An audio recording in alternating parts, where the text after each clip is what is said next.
हमें विश्व व्यापार संगठन के सामने हाथ फैलाने पड़ते हैं और विकसित देश हमें बुरी नजर से देखते हैं। लेकिन अब हमें बदलना होगा, हमारे किसानों को स्मार्ट बनना होगा ताकि सरकार पर और बोझ ना पड़े।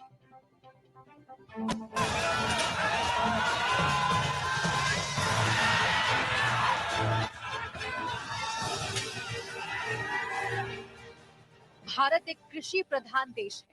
यहाँ ज्यादातर आबादी कृषि पर निर्भर है, लेकिन इसका एक सच ये भी है कि ज्यादातर किसानों की खेती सरकार पर निर्भर है, क्योंकि सरकार किसानों को बीज से लेकर खाद तक, सिंचाई से लेकर बिजली तक, फसल लगाने से लेकर फसल बेचने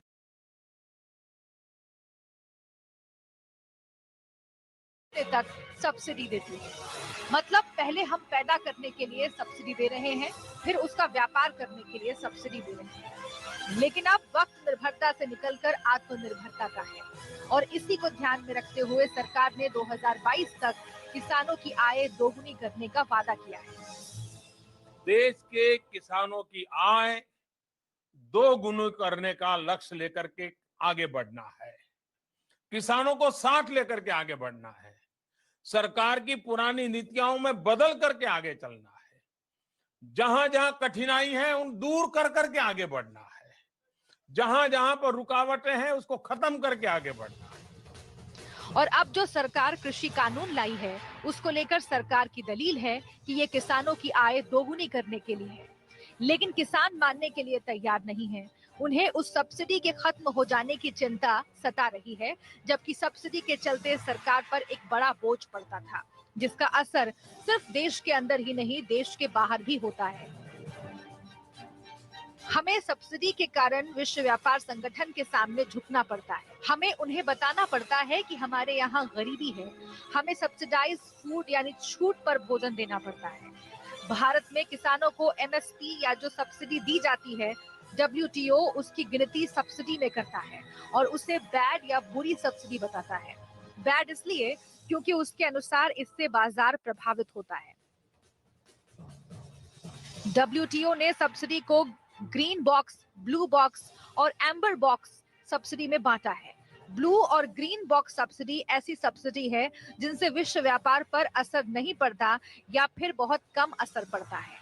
वहीं एम्बर बॉक्स सब्सिडी वो है जिनसे घरेलू उत्पादन प्रभावित होता है, जिसका असर विश्व व्यापार पर पड़ता है। जैसे भारत में बिजली, खाद वगैरह में सब्सिडी देने का सीधा असर उत्पादन पर पड़ता है। WTO विकासशील देशों को 10% और विकसित देशों को 5% कृषि सब्सिडी देने की छूट देता है। विकसित देश भारत पर आरोप लगाते हैं कि वो 10% से ज्यादा कृषि पर सब्सिडी देता है।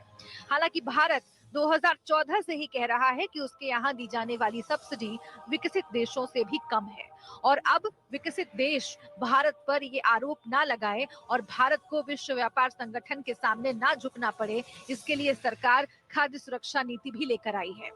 हमें अपने कृषि बाजार खोल देने चाहिए। अभी भी हम कई उपज पर सब्सिडी देकर उसका निर्यात कर रहे हैं, जबकि कंबोडिया, वियतनाम जैसे छोटे देशों ने अपने चावल के बाजार को खोल दिया है। उनके यहाँ इससे गरीबी तो कम हुई ही है, किसानों की आय भी बढ़ी है।